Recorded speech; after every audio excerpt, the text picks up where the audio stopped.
Have you ever picked something up or used an app, maybe walked into a space and just felt, yeah, this works. Like it just clicks, feels intuitive, maybe even looks great, that feeling? That's often design doing its job quietly in the background. Today, we're doing a deep dive into design because it's so much more than just looks. We've got some really fascinating sources here, and they help peel back the layers, the philosophy, how it's changed, where it might be going. Our mission, really, is to unpack what design truly is, show you its sometimes surprising impacts, and how it shapes our lives subtly or not so subtly. And there's this core idea from one source that really resonates. The eye expects good design and the heart affirms it. Sets a very human tone, doesn't it? This. When we actually talk about design, what are we really talking about? It's easy to just think visuals, right? Aesthetics. Absolutely, but that's just scratching the surface.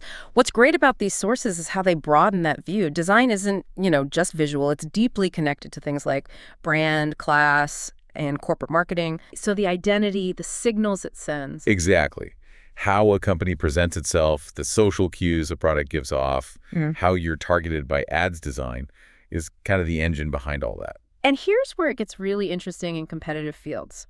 One source makes the point that if products basically do the same thing, cost the same, well, design is the only thing left that differentiates it. It's the tiebreaker. The ultimate tiebreaker, yeah. You're choosing based on something else entirely. And connecting that to the bigger picture, design is fundamentally about synthesis. It's about pulling together knowledge, experience. And it's that synthesis process that could result in any or all of those things, the form, the function, the look, you name it. It's holistic. So that brings up the question, how does design stack up against art? They seem related, but different. They are. Our sources suggest life itself is maybe rather like design than art. Why? Because design involves a trade-off to make something work in an equilibrium of all things possible. Constraints, basically. Right. Whereas art, well, art can emerge without rules or constraints being imposed on it. It can be pure expression. Design is always solving a problem, working within limits. That makes sense. And that leads to another key idea. Design is often a collective endeavor. It's designed, meaning it doesn't usually bear the artist's signature. It's about getting the ego out of the way. Collaboration, function over fame. Sort of. But interestingly, another source points out, all art has design. It's just deciding how much you want to show. Even free expression has some underlying structure, some choices being made. Okay, so design needs purpose, it synthesizes, it works with constraints. How does that whole picture evolve, especially with technology just racing ahead?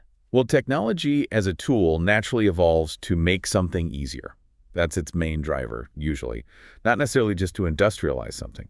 If a new tool idea is genuinely useful, it tends to scale up. Because it solves a real problem. Exactly. But that also points to a very modern kind of frustration, doesn't it? The sources mention how making small variations of an existing design only for the sake of doing it might be creative, sure, but it's often less useful compared to the first iteration. Just tinkering. Change for change's sake. Yeah, and that really hits home with something we see today. Like with cloud software, right? It feels like the ground is always shifting under your feet. New features constantly roll out, and sometimes they seem to be done for the sake of just doing them as busy work. They can actually get in the way of just doing your job, like someone rearranging the furniture without notice. Oh, yeah, I know that feeling. Okay, speaking of things shifting around, metaphors in design. That seems like a really tricky area. It is nuanced. In design, metaphors are merely cognitive scaffolding. They're there to help you understand quickly. Like the desktop, or folders, or a shopping cart icon. Precisely. They bridge the gap. But in art, metaphors can be the actual form, the core message itself. So design often has to prioritize clarity over, say, artistic metaphor.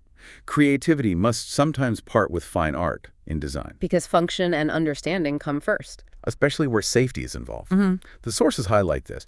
Art can play fast and loose with metaphors, but this can't be done as easily in design where safety is a factor. Like medical devices. Exactly. You generally don't see wild metaphors there unless it's maybe something from nature that directly helps explain the function. Clarity is absolutely critical. You don't want ambiguity when health is on the line. It's also really fascinating how design seems to just soak up the culture around it. Like you can almost date things by their design influences, can't you? Oh, absolutely. It's a mirror to the times. There's a prediction from back in 1998 in our sources that foresaw the metaphor for living in the 21st century will be biology-based. Biology-based, like living systems. Yeah, even computing, potentially emulating living systems, cellular structure, and DNA. And you see this cross-pollination all the time, like how car design cross-pollinates with the design of appliances. Ideas jump around. So fast forward to now 2025. Has that biology metaphor fully taken hold? What about AI? Well, what's interesting, according to a note with that source, is that AI hasn't really visually shaped our culture in the same obvious way previous big shifts did. You mean like, Like the 1930s, you had that streamlined look inspired by things like the Zephyr high-speed train. yeah, Or the 50s, the space race giving us tail fins on cars. Those were clear visual markers. right, tangible influences. Exactly. AI, not so much, visually speaking. The Cybertruck was maybe seen as trying for that kind of tech-forward look, but apparently it has lost its reputation along with Elon Musk. Which kind of highlights another point, doesn't it? That the person behind the design kind of speaks for it sometimes. It really does. The designer's persona or reputation can definitely color how we see the design itself. And this cultural reflection isn't just about big tech movements. Think about suburbs. Oh, yeah. The source's contrast, 1920 suburbia, shaped by oil, telecom, farming, steel with what's possible now. The prospects of the internet could create a 21st century version with maybe streets of 3D printed houses or other structures using that computer metaphor. The very fabric of where we live redesigned. So it makes you wonder, what are our defining design touchstones today? We had Art Deco elegance, then rockets and fins. Now, what is it? The sources mention parametric design leading to more organic shapes or maybe even ironic kitsch. Ironic kitsch, like. Well, the sources even playfully ask if anyone's made a Utah Teapot Cafe yet. You know, as a modern take on those quirky roadside attractions like the Big Duck, what are our big ducks? What visual shorthand defines this moment? It's a fun question. And here's a slightly surprising angle on design's power space travel. Right. The sources suggest space travel became more plausible once the TV and film set designers got involved and made it look comfortable. Making the final frontier look manageable. Kind of. Making it look less hostile, more approachable. Apparently, it was so effective that some people actually believed the moon landings were all a Hollywood hoax. Design literally made the incredible seem credible, maybe even staged. Wow. Okay, so beyond culture and tech, how does design connect with us personally, with our own sense of self, even the machines we build? There's a really interesting idea in the sources. Sometimes you have to design a machine to edify its designer. To teach the designer something. In a way, yes. Yeah. By building machines, we can become more familiar with the parts of ourselves that are like machines. And those parts might be redesigned and reprogrammed, helping us simulate or understand human capabilities better. It's like a feedback loop. Design reflecting back on the designer. What about that common phrase, you are the designer of your own life? Just be proactive and it all works out. The sources offer a more complex take. They say, in actuality, there really is no difference. Either you are moving or the world is moving around you. Meaning, you can try to steer things, sure, but the whole context, everything else, is also constantly shifting. It's not just about your actions in a vacuum, it's an interaction. A dynamic system, not just individual will. Precisely. And looking ahead, there's a pretty stark prediction from 2015. It suggested the future goal wouldn't be getting your kid into the best school, but rather to design the child so that those kinds of things happen automatically. Whoa, designer babies. Essentially. Now, a 2025 note says that hasn't quite happened yet, but the idea is certainly out there on the horizon. It raises huge ethical questions about designing humans themselves. It really does. And that leads us right back to AI, doesn't it? How does it fit into designing our future, maybe even ourselves? Well, a very current observation from the sources is that artificial intelligence has become a job. A job, how so? In the sense that new AI tools are popping up constantly, demanding our attention, needing input, needing us to use them. It feels like we now work for artificial intelligence and the internet. We're feeding the machine. That's a sobering thought. What does this mean for human creativity, then? Is AI taking over? The sources propose one view. Maybe the use of AI in music is ultimately just another form of muzak. Background noise, perhaps? So not real artistry. Well, the prediction is that the practitioners of this new form will not be musicians as we have known them, but rather musicists or simply designers. People arranging, curating, designing the experience rather than composing in the traditional sense. Designing the output, not necessarily originating the core idea. Which raises that fundamental question, who's actually doing the thinking here? If you design a robot to be your creative partner, your muse, your artisan, Are you the primary designer? And what if it gets better than you? What if it breaks your rules, shows more genius, and essentially claims artistry for itself? That's the dilemma. Ideally, the sources suggest, machines should be egoless idea generators. Let them crunch the possibilities. We can supply the drama and dilemmas. We bring the human perspective, the intent, the why. Okay, so design is powerful, evolving, deeply tied to us, but it's not perfect. What are some of the pitfalls, the paradoxes that come up? Well, first off, a simple but crucial point. Over-design is not design. Adding complexity just for complexity's sake often misses the point. Less is more sometimes. Exactly. And related to that, too much experimentation can interfere with the look of the final product. You can tinker something to death, lose the core vision. It's about balance. Finding that sweet spot. Then there's this concept of aesthetic erosion or shifting baseline syndrome. This is interesting. It's about how when something's function fails, its beauty can fade too. How so? Think of something that used to work beautifully. If it breaks down, stops serving its purpose, it might no longer have any beauty until someone tries to revive it or recycle it. Its aesthetic value was tied to its function, and that link gets broken. Like an old abandoned building losing its charm because it's derelict. Precisely. Now, here's a more concerning aspect, design being used intentionally against the user. How does that work? Isn't design meant to help? Usually, yes. But the monetization of design introduces the possibility of making things more difficult by design. Making things harder on purpose. Why?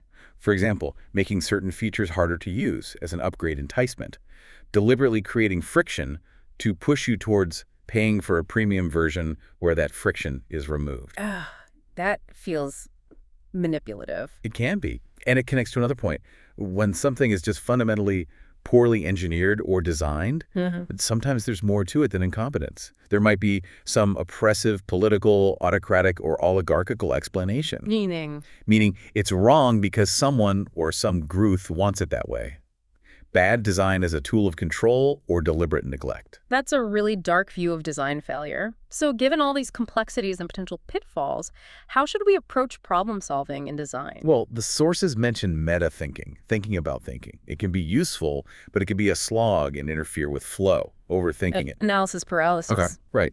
So especially in design where you have lots of interactions and constraints, sometimes the best way forward isn't trying to answer every possible question, but simply to ask good questions. Frame the problem correctly first. Exactly. And that includes asking the subtractive question, what don't we want to do? Setting boundaries. This is super relevant now with large language models, right? The better questions you ask, the better the result.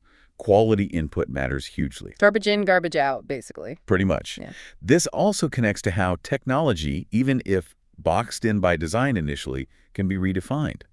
Alternate uses for technology can redefine it in negative ways. And the prime example is? The internet being probably the juggernaut on this issue. It was designed for certain things, but its open nature allowed it to morph into, well, everything it is today, good and bad. Yeah. Uses its designers never intended. Okay, and just to round this off with a quirky thought, design versus nature. Yeah, it's a fun one. Some things, like the human hand, haven't really evolved much. It's even more primitive than that of a gorilla, apparently. Huh. Didn't know that. Yet despite our primitive hands, we can still design things in defiance of nature. We can call it art. Think about fashion. It often rebels against nature, like wearing elaborate clothes that aren't purely functional. It becomes high context because it doesn't require an explanation. Its design is pure statement. Design breaking the rules of nature itself. Wow. Okay, so we've covered a lot of ground here. What's the big takeaway for you, our listener? We've seen design isn't just making things pretty. It's about purpose, pulling together ideas, working within limits, sometimes knowing what not to do. It's constantly changing, shaped by tech, by culture, and by our own very human hopes and problems. And connecting it all back, there's that profound idea from the sources. To design, invent, write, compose, it'll give you a shot at immortality. Your creations can outlive you. Leaving a mark through design. And think about nature, the ultimate designer. In nature, all design happens for a purpose. Function and form align, sometimes resulting in what's called aesthetic innovation, beauty arising from perfect utility. Okay, so here's a final thought for you to take away and maybe chew on. If design can offer a kind of immortality, and if nature designs with inherent purpose for both creator and user, What kinds of immortality, what legacies are we now designing for ourselves and our creations, especially with AI and rapidly changing tech? And are we really thinking hard enough about their ultimate purpose, their true impact down the line?